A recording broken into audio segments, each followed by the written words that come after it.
And so as you can see, between streams, I've moved the smeltery over into the wall. I've moved our Petrified Generator setup over into this wall here. And I've done this using quite a few of these thermal dynamics covers. We talked about these a little bit in a previous stream, but you can make these structural ducts, and then you can use those to make covers out of basically any block in the game, or any decorative block in the game. And so that's exactly what I've done here. If we head on around the back, it gets a little bit jankier, but you can see we have the petrified fuel generator. We have power that's going around that from that generator to the loot fabricators, to the simulation chambers, and to the pulverizer.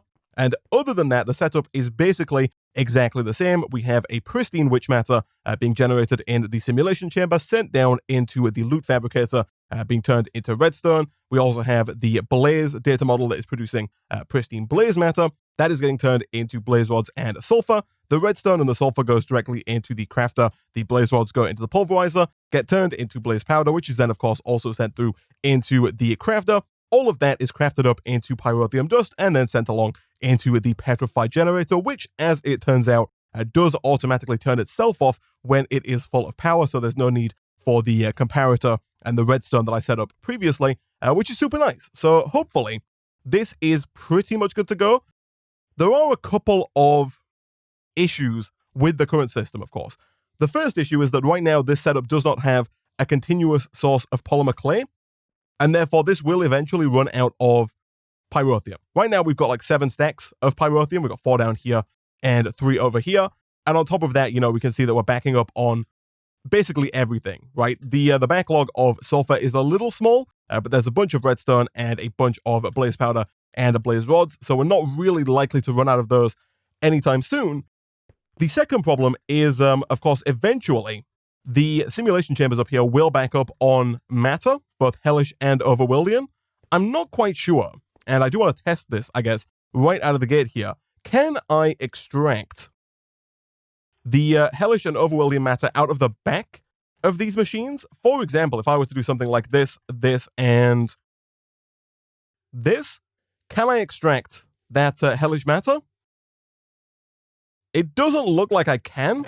Oh no, you can. You totally can. It's just very slow with the basic tier of server there. Okay, that is actually very useful, and that should hopefully allow us to keep this going as we go forward. So I don't think that we're going to want to use an item duct and a server. I think almost certainly we're going to want to put an import bus on there and just pull all of the matter directly into our refined storage system. And speaking of refined storage, that is something I do want to work on in today's stream.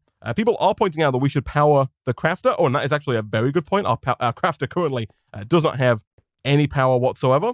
I don't know if I'm going to be using this area back here, by the way, because I've also gone ahead and set up a new room over here, which is where our mob farm is now, because, of course, our smeltery is over in the spot that used to house our mob farm. So the mob farm has been moved into the new room here. The new room, kind of a work in progress. Not quite sure what I want to do with the roof. Again, the skyblocks can be a little laggy, and so despite looking good, I don't know if I want to use too many of them going forward. Also, the roof of this room is kind of directly just the floor of the outside world, so we do run into a couple of issues there, but that's something I can figure out in the future. If we're not going to use this area here, we can probably get away with just doing something a little bit like that, at least for the time being. So that should provide power to our crafter and should keep that going there. That was an oversight on my part. But as I mentioned, I do want to get into a bit more in the way of refined storage. And not only do I want to try and start getting into some auto crafting today with refined storage, we also have kind of been running into a bit of an issue in that it's kind of hard to connect up a bunch of stuff around the base given the blocks that we've chosen to build our base out of. You may remember at the start of the last stream, the controller and the crafting grid were actually up here. And that's kind of where I wanted them to be. However, we ran into a couple of hurdles. The first hurdle is that you can't use these skyblocks here to make covers. So the way that you make covers for refined storage cable is you use this guy right here, the cutting tool, with a block. So if we want to make a cobblestone, for example, you can make a cobblestone cover, like so. The cutting knife is nice and easy to make. It is quite simply 2 sticks and a quartz enriched iron. And then if I were to grab some cable here, we could do something like this and like this, and we can cover it up, right? And it works just fine. Unfortunately, The sky blocks are not a decorative block. So, for example, you can't make your kind of covers here look like a pulverizer, right, or a compactor. That won't work. On top of that, it also seems that for whatever reason, the Zencraft blocks also don't play nicely with the covers. If I were to go ahead and grab some of my Zenstone, and again, craft that up with the cutting tool here, you'll see that it doesn't look like the cutting tool. Either way, the point is that it doesn't work. So we can't really run refined storage cabling in the floor, in the roof. And so the only other choice is to either have the cabling run kind of just along the floor, which I don't think would look great, or alternatively, we could look at wireless refined storage, which I think is probably what we're going to work on. People in the Twitch chat did point out that we have both network receivers and transmitters, these two blocks here, and you can use these to essentially transmit your refined storage network wirelessly. So for example, if we were to move the disk drive, over to like here, we could put down a network receiver next to it and a network transmitter over next to the controller. And if we were to link those two up, the system would still be able to access everything in the disk drive despite no cables between the two. And so I think that is probably going to be quite useful for us going forward. It's going to allow us, if we want to move our controller and our crafting grid back up to here. It's also going to allow us to automate things like our mob farm. Right now, all of the mob drops are kind of just sitting in this chest here because, again, we can't really easily pull the items out of here. Before we were using a transfer node. Unfortunately, this is bedrock right below us here, so that kind of puts us in a bit of a pickle, so we can't really run the transfer pipes here because I don't think there's a way to cover up these transfer pipes. Now, people in the Twitch chat do make a very good point, actually, that we do have XNet installed in the pack, and it might not be a bad idea to invest in an XNet setup. XNet is the one that allows you to move items, fluids, energy, and redstone logic all along one cable. I guess what we should probably do before we invest fully in an XNet system is we should see if the Zen blocks play nicely with the XNet facades. So if we can get some paper here, which we should be able to do fairly easily, and if we can get a little bit of wool, which we can make from our string, we can hopefully get some of these facades. And it says right click or sneak right click on a block to mimic. So let's see here. If I were to use XNet cable, which looks like this by default, we can right click here. So the facade is now mimicking Zen block. Does this work? It totally does. Okay, so it might be a good idea then, chat, for us to use XNet to move things like all of the drops in here over to the storage drawer that's currently, or the storage controller over here. So let's have a look. If we want to get started with XNet, we do need to get a controller.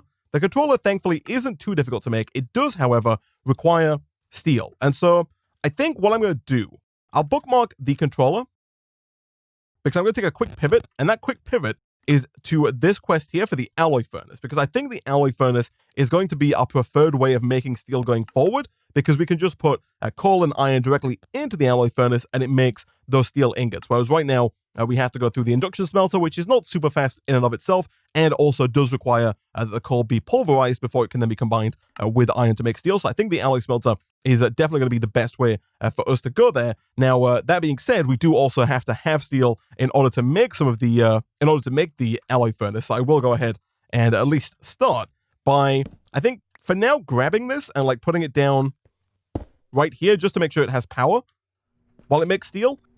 So a little bit of steel later, and I think we should have everything for the alloy smelter. We do, nice. So the benefit, of course, here is that now we can hopefully make steel a little bit easier. If we take coal and we take iron, we should be able to throw both of those into here, and that is going to slowly but surely make steel. Again, it's not particularly fast right out of the gate. One of the rewards we can claim here is a speed upgrade. Right now, this is using 10 redstone flux per tick. We can bump that up to 90 and make that a little bit faster there. You can, by the way, put up to a stack, so up to 64 speed and energy upgrades into these machines. They're also not super expensive. 4 lapis, 4 redstone, and a weighted pressure plate, which is just iron, really isn't too bad. And so we could probably make a few more of those. The only downside, of course, to that is the fact that they rapidly increase the power draw of the machine. So if I were to make, let's say, 6 more, and we put all those in, that takes the power draw up to 810 redstone flux per tick, which is kind of fine for now, because we're producing 1,200 on the back there. But of course, in the long run, we really don't want this machine using that much power. You can offset that with energy upgrades, which bring the power usage down. But again, the energy upgrades are also not particularly cheap to make. They require 4 pulverized nether quartz, 4 pulverized obsidian, and then 1 gold pressure plate. Not tremendously expensive, but if you want to get like a stack of them for each nuclear craft machine that you have, it can get quite pricey quite quickly. For now, though, let's take the 16 steel that we have there. And for now, I am going to put these speed upgrades away, just because I don't think we really want them in there full time. And then let's see if we can't get this XNet controller. So the machine frame should be easy enough. And then from there, the actual controller itself also doesn't seem too bad. We do need 2 more repeaters here, but they seem very, very doable. We also need a little bit of stone as well.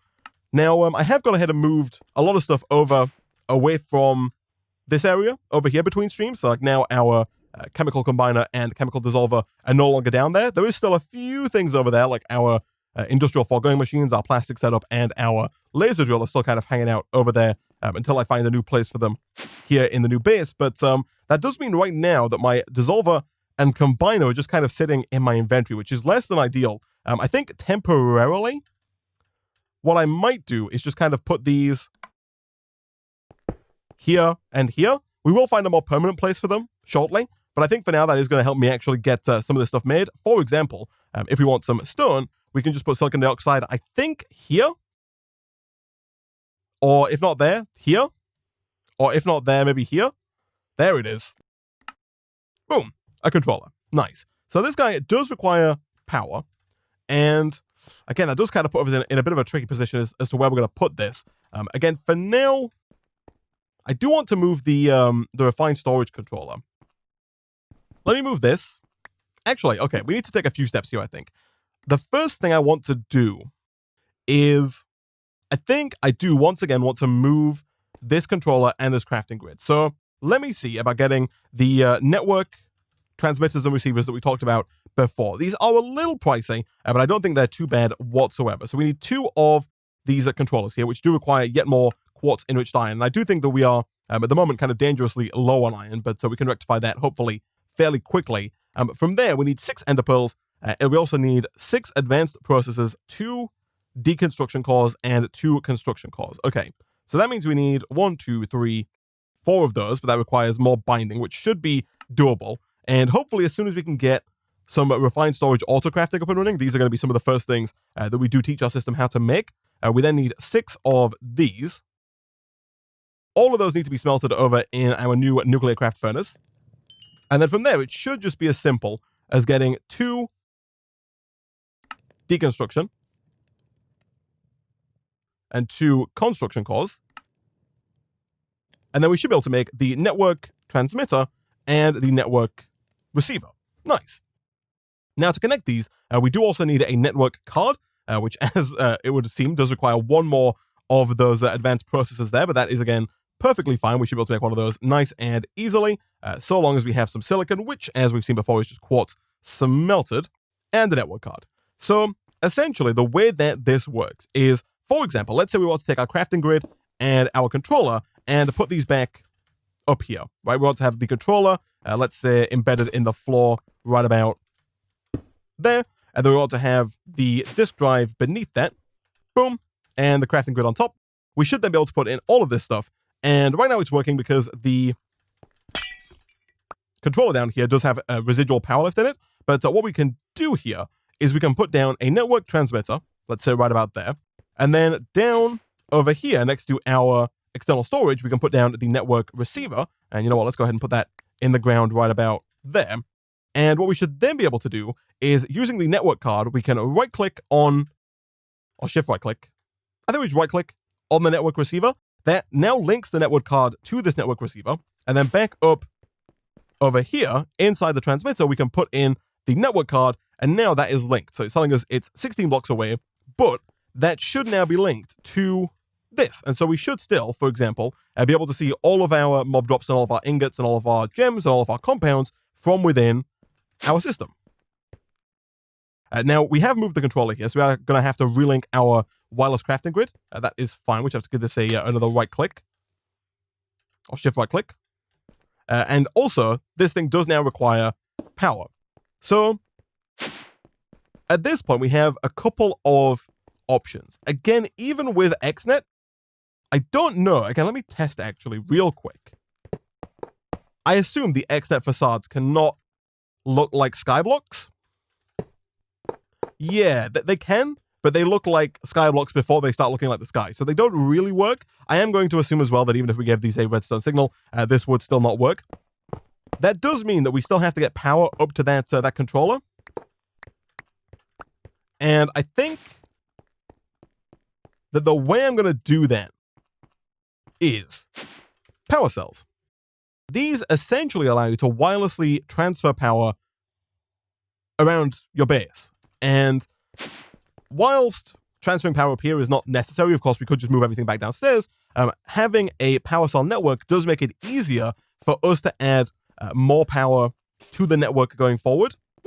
So I'm thinking, now that we have power up here, the way that I want to get power up here going forward is via these power cells. So these are a little pricey, and they do require yet more of the another machine frame here. We are going to do 2 of these, so we might actually require a bit more steel, although I think 10 should be enough. So we do need some more gold nuggets. That is fine. Let's get 2 machine frames, and then we do need 8 blocks of redstone. From there, we should hopefully be able to make 2 power cells. It looks like we're missing Prismarine and emeralds. So the Prismarine, we can thankfully craft from nether quartz and overworlding matter, and as luck would have it, I do believe that we have emeralds over in here. Yeah, we totally do, and so we should be able to break those down. Actually, I don't know if you can break those down and reprocess them. You can, but it might be easier to just pulverize and then just pulverize these. Can you just smelt emerald ore? Is that a thing? You totally can. You get less. Yeah, let's quickly, I think, hijack this pulverizer for the purpose of making emeralds. I think we should have enough blaze rods in here to keep this going, even if we do take a few emeralds here. And so that should allow us, hopefully, to make 2 power cells. It totally does. We then also have to get 2 power cell cards. These are made with redstone, golden nuggets, and paper. And once we have 2 power cells and 2 power cell cards, what we can do is we can put down 1 power cell, I think for now, on the back of my Petrified Generator. And we want to make sure that in here, this is set to set all sides to accept energy. So now all of the sides of this power cell are set to take energy in. And as you can see in the top left there, this is now receiving power. It acts like the energy cell that we have here from thermal expansion, in that it can hold redstone flux. However, the way that it's slightly better than the energy cell from thermal expansion is that we can also put down another energy cell right about here, for example. And then this one we're going to set to output on all sides. And then if we take our power cell cards and put them both in this slot up here, they should then both be linked to the same ID. So they both now have an ID of 16. This one threw me for a while because there's like a link area, but this doesn't do anything to the best of my knowledge. You have to put them both in the top left slot and then take one of them out and take that other one over to the other power cell and put that in as well. At that point, you'll see we saw a big drop in power there. That is because this can now hold 2 million because these have effectively formed one power cell. The fact they're both connected now, they both have a shared buffer, so they can hold twice as much together as they could independently, and they also are now connected. So this should now work, even if we get rid of the dynamo and the tank, and also go ahead and put down our black lamps again to fill the floor in there, as that should hopefully continue to keep our controller here powered. Now, when it comes to XNet, I think what I am probably going to do is, I'm just thinking about where I want to put the XNet controller. We could put it, potentially, just like in the wall right here. I was going to put my nuclear craft machines here, and I think we will do that, of course, as well. We'll put the manufactory kind of over in here, and that still leaves a space for the alloy smelter, which is currently over on the wall over here. And I think we will make at least 1, maybe 2 more power cells, because I think it would also make sense to just have, some power cells behind here, like another one down here to power these machines, and then potentially another one, over here to power these machines. I think that could work quite nicely, and it saves us having to run cabling all over the base, right? So let's have a look here. Do we have what it takes to make 2 more of these. I think we might. It is going to be quite expensive on the steel front. But, of course, if we can get power over to the alloy smelter, we can start making steel much faster.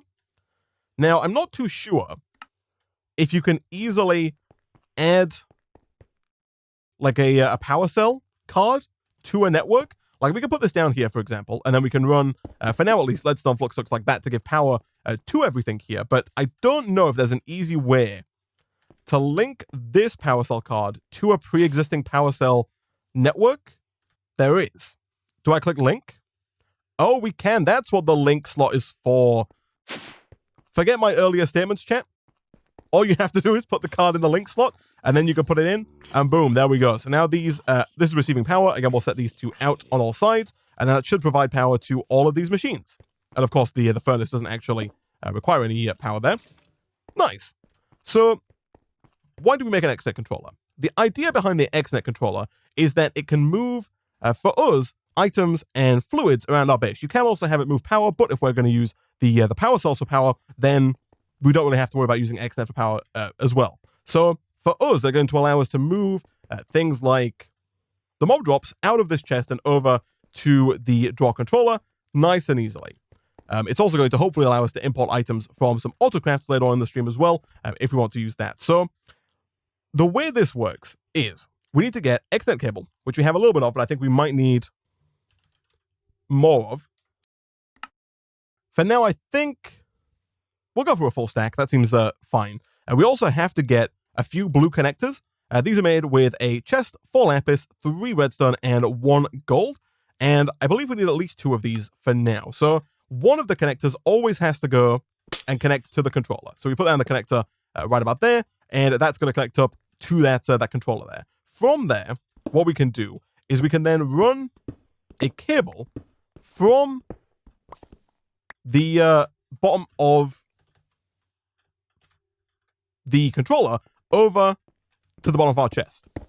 Over here, we want to put down another XNet connector, right about so. And then between there, we're going to have network cable running all the way back and over to the controller, like so. And the reason why we're using this as opposed to any other pipe is because these are coverable. So what we can do then is we can take these facades here and we can right-click them like we saw before on the Zen block. We can then cover all of these up to look just like the floor. And I'm hopeful that we can also do the same thing with these white lamps.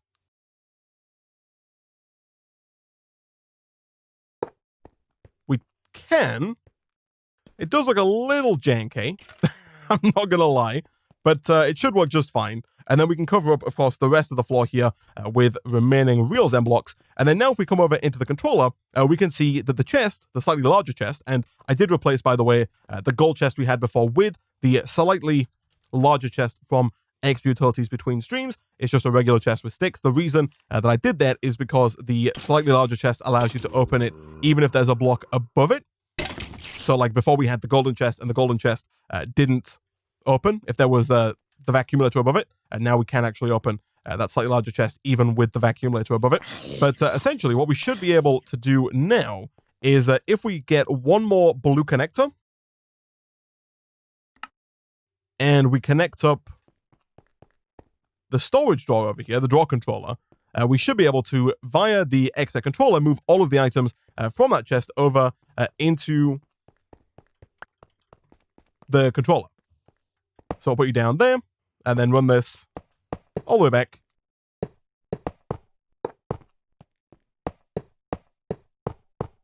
To here. So once those are both connected up, over here, we can see them in the list now.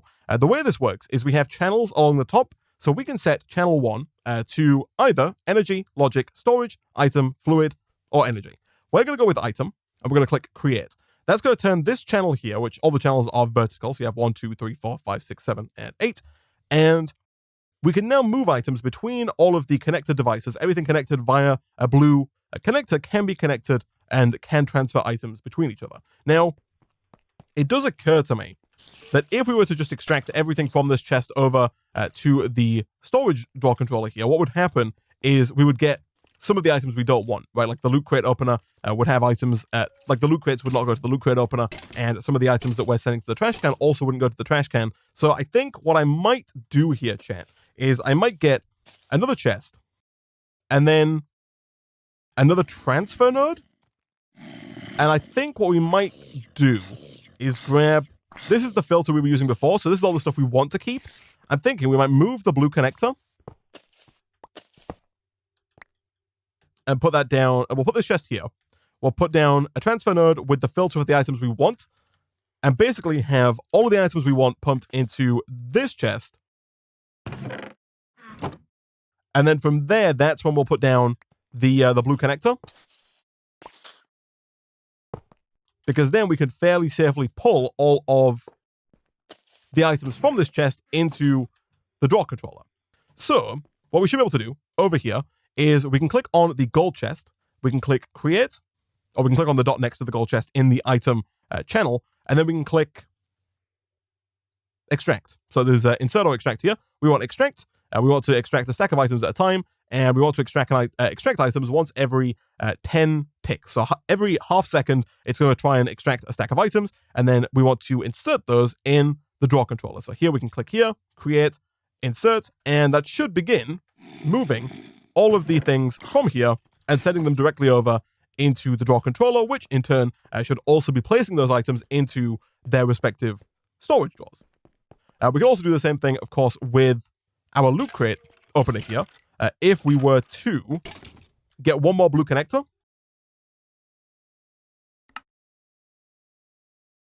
and put that down, I guess for now on the bottom of the loot crate opener, like that, and we were to hook this up, like so, we should then be able to do the exact same thing here, where we come over to our controller, make sure that we have another extract, stack, and 10, and we should see the number here hopefully going down quite quickly.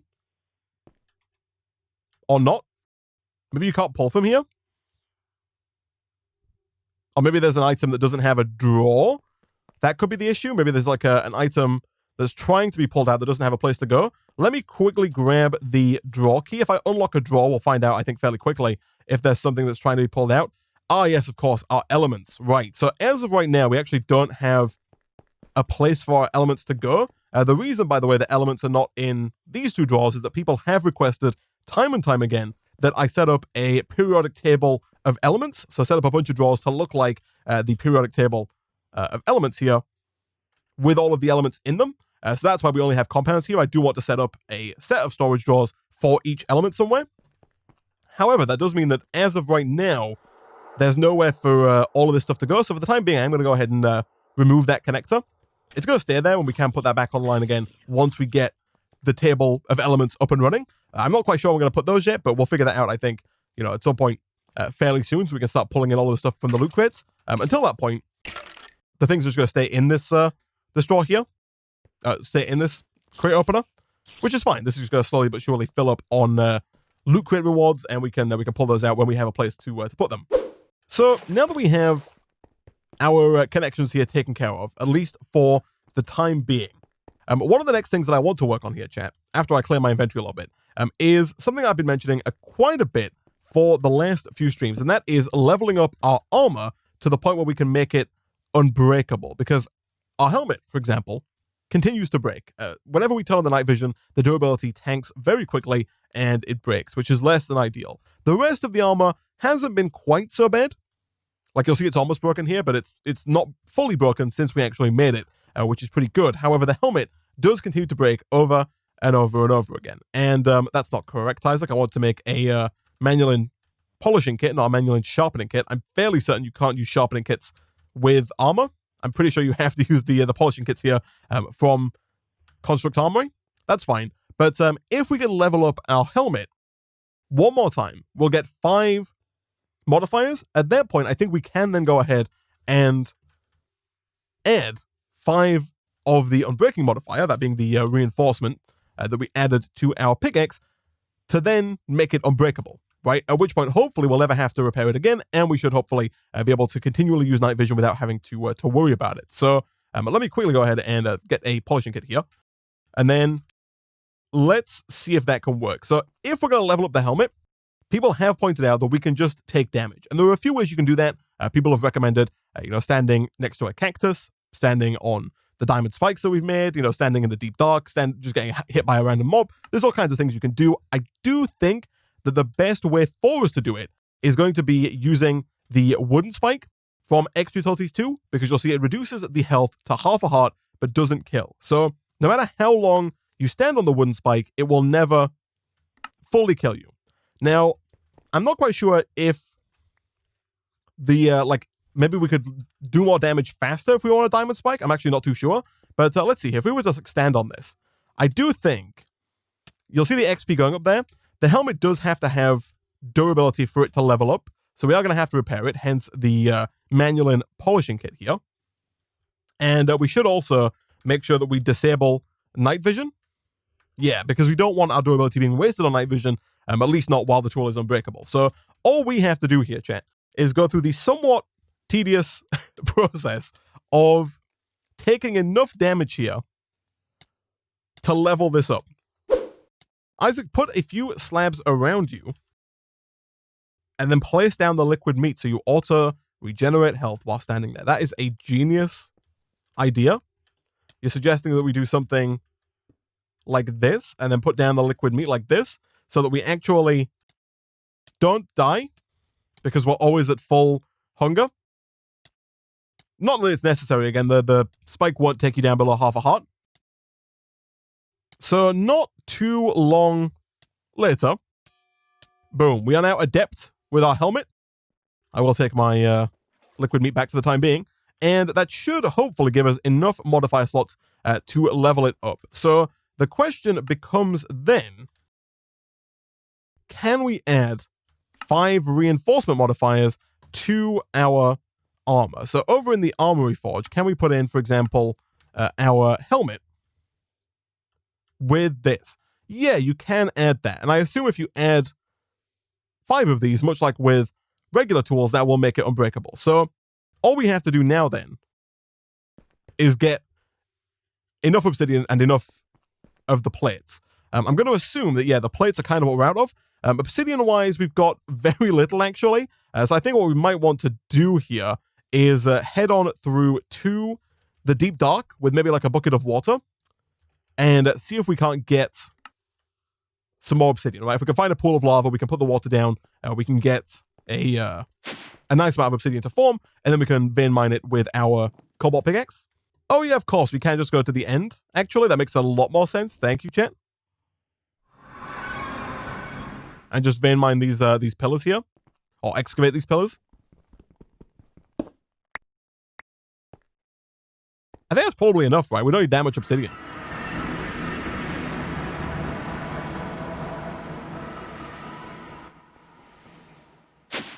So now we have all of the, a good amount of obsidian. All we need is, for the helmet at least, we just need 5 more, or 4 more reinforcements, which for us, 4 more casts, which is just 8 more gold over in the smeltery. So I really don't think this is going to take us too long here.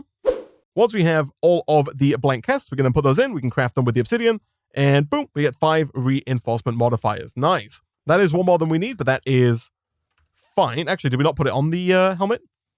Oh, we didn't. Okay, that's fine. So 1, 2, 3, 4, and 5, and we now have a Manualin helmet that is unbreakable. Perfect. So now if we put that back on and we go ahead and hit our night vision key, and you can tell the night vision kind of flicks on and off there. The lighting does change ever so slightly, but now we can have permanent night vision all the time, and due to the fact that the helmet is unbreaking, we're never going to run out of durability. The helmet should never break, and we should hopefully be always able to use that night vision without having to make more of those Manualin polishing balls and having to keep repairing it going forward, which is nice. We do have the option, if we want, of doing the same thing with the rest of our armor, because we do have 5 modifier slots on the chest plate, we have 4 modifying slots on the leggings, and then 5 modifying slots on the boots. And so I think I might go ahead and do that. I'll probably do it between streams, because otherwise you're just going to sit here and watch me pull out 12 more gold casts here, which is probably not the most interesting thing. And for the leggings, you'd have to watch me stand on this spike here for another few minutes, which also I do not think would be particularly interesting. Instead, Another thing that I do want to do here is we're going to get one more power cell for this line of machines, and on top of that, I do also want to add a new machine to this wall, and that machine is the energetic infuser. We talked about it a little bit in the last stream. The reason that I want to work with the energetic infuser is that it's going to allow us to wirelessly start charging our wireless crafting grid, because right now you'll see the wireless crafting grid is slowly running out of charge. I did charge it before the stream started, but right now every so often we have to come over to our petrified fuel generator and put the wireless crafting grid in order to fill it up with redstone flux to allow us to access all of our stuff wirelessly. However, if we can get the energetic infuser, and if we can also get the augment for the energetic infuser, that being the parabolic flux coupling augment, we should be able to wirelessly charge flux capacitors in our inventory and therefore also charge the wireless crafting grid wirelessly. So we should now have everything it takes to make the infuser. We do, and for now we can put that down right about here. If we want to make the parabolic flux coupling, we need 2 silver plates, 1 redstone server, 1 electrum gear, and then 1 hardened glass. We do still have some hardened glass from the time we made it previously, so that is good. Let me bookmark the flux coupling augment, and let's also go ahead and make that upgrade kit now that we have the bronze gear here. Perfect. Boom. I don't think we have to put the reinforced upgrade on there just yet. We'll see how much power it can transfer. If it's not transferring enough, then we could look at adding that augment, but I think, or adding that upgrade kit. But I think by default, it's probably going to be fine. The wireless crafting grid doesn't really use that much power. So all we have to do now is get 2 gold and 2 silver. That should get us 4 electrum for the electrum gear. And then from there, all we need to do is get 2 silver plates. The redstone server should be easy enough. And in fact, we might already have one. We don't, but that's fine. We can make one nice and easily. And yeah, the silver plates are just 2 silver ingots over in the compactor without the gear working die. And once we have those silver plates and we have the electrum to make the gear, we should be pretty much good to go. This guy is running low on power, and we are, of course, going to have to get power for the energetic infuser to work in the first place. So let's see if we can't grab one more of those power cells. I think, yeah, we should be able to. We need to get some more iron and coal to make some more steel, but getting that now with our slightly faster alloy furnace really shouldn't be a problem. And we'll also craft up, I guess, those 4 blocks of redstone. Do we have the Prismarine? We don't, but that's also fine. And again, the power card also not going to be a problem for us.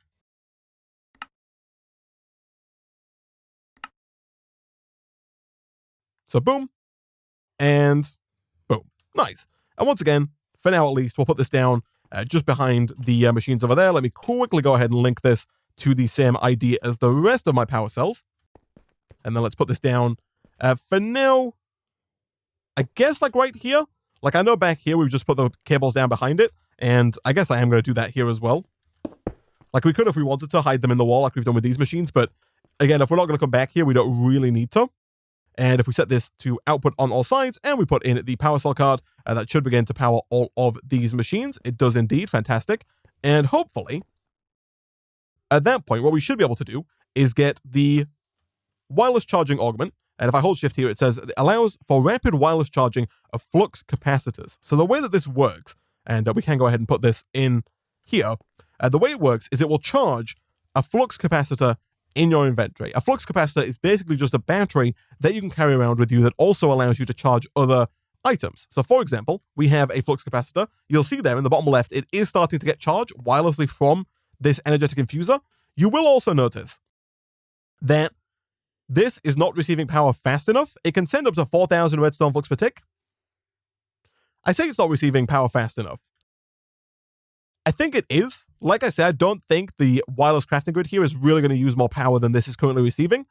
And so I think what we can do is it says press button 5 to change mode. So if we hold it and then press button 5, which for me is on my mouse, you'll see it says charge all items. And so now it should, I think, charge my wireless crafting grid.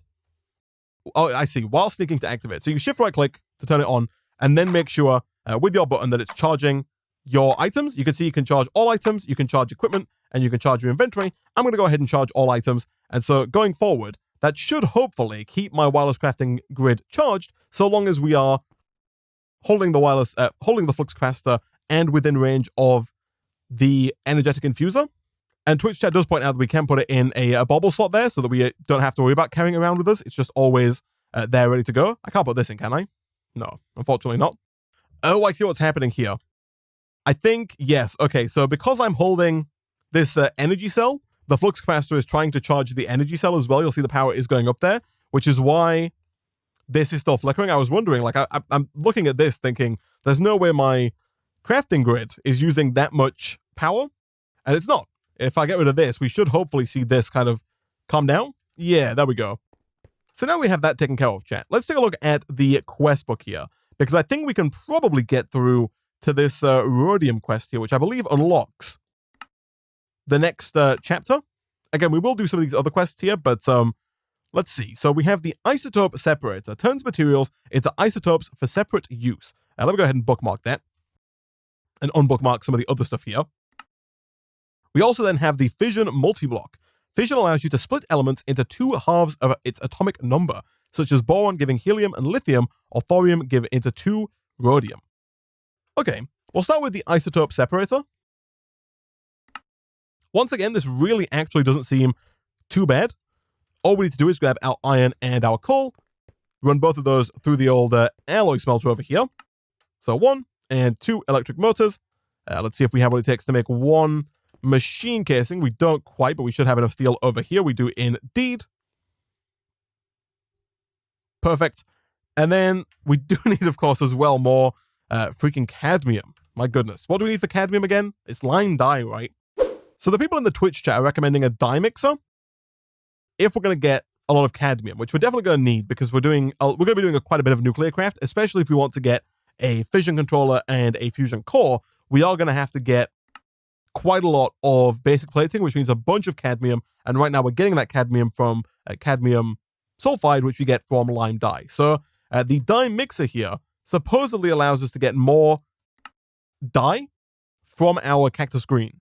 So machine frame and dye mixer. Nice. Let's put this for now right about here. I think, does that not have like a texture on the front of it? Or has that been put down? There we go. I think we might end up doing like another area over here, maybe for some industrial foregoing machines, like our plastic making setup that we have outside right now. For now, though, I'll put it down here just to get it going. And let's take a look at this. So in here, you can put in red, green, and blue dye. Red dye, of course, being rose red, which we can get from beets. Blue dye, of course, being lapis. And green dye, of course, being cactus green. So if we... I don't know if we need all of the dyes. The way that it mentions it in the manual here, it says that if you get give it a laser lens, it will produce that color dye. So we need a lime laser lens,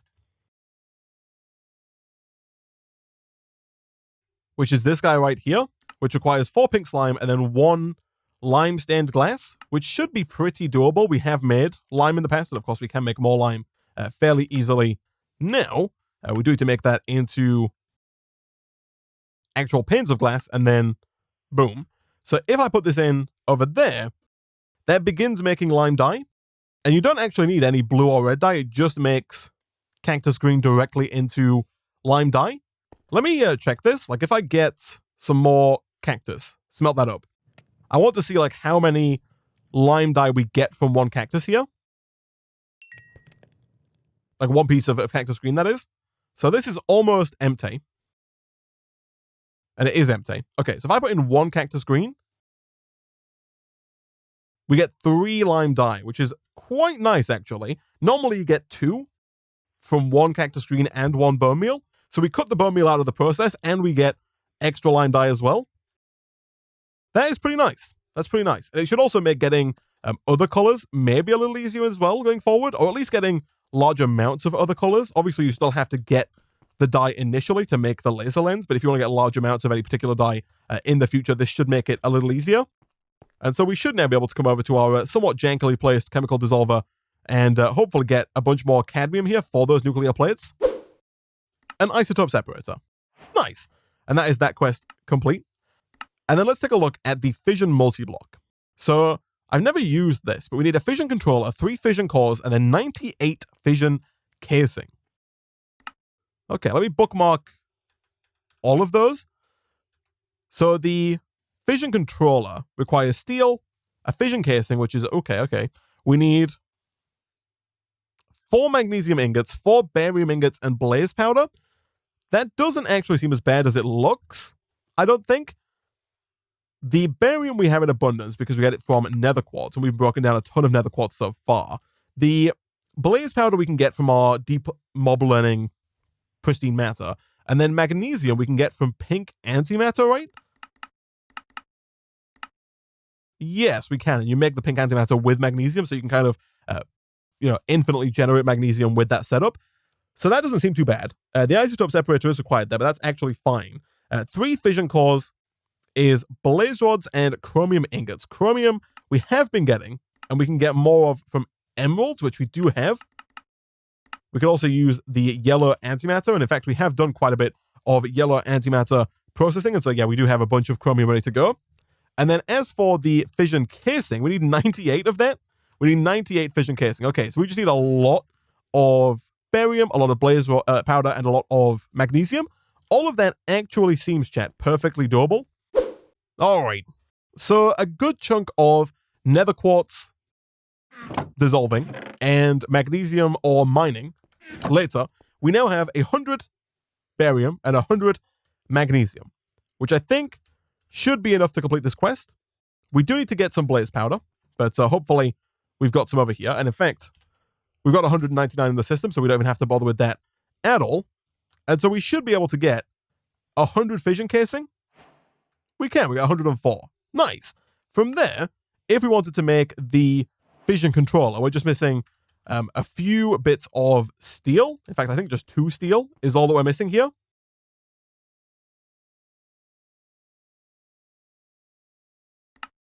Perfect.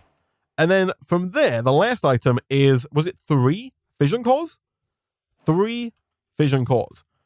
Those are made with the blaze rods and the chromium. Again, the chromium we have quite a large amount of. If we're going to make these, we need what? 18 chromium ingots?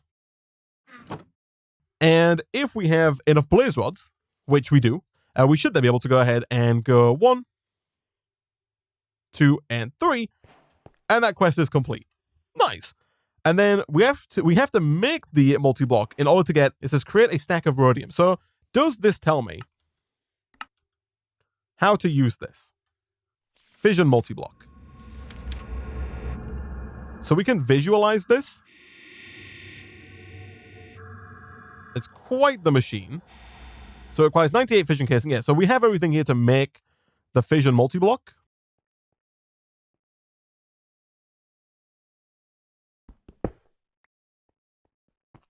So we can put down, again, I'll put it down here for now, but we'll probably move it going forward. Oh, I see. So it's basically like a 5x5 cube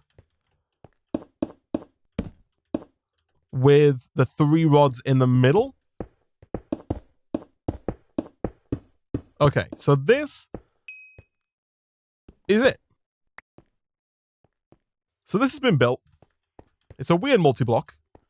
A little bland, but it should get the job done. So if I were to, for example, quickly steal this power cell here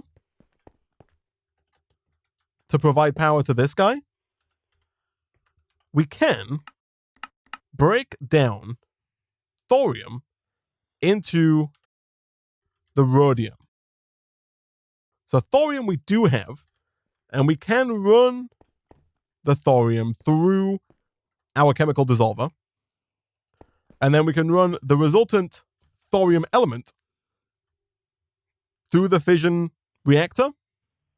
Yeah, and 1 gets you 2, so we actually only needed half a stack of thorium, so we probably don't need to put all of our thorium through the dissolver here. We actually had more than enough for the quest, at least.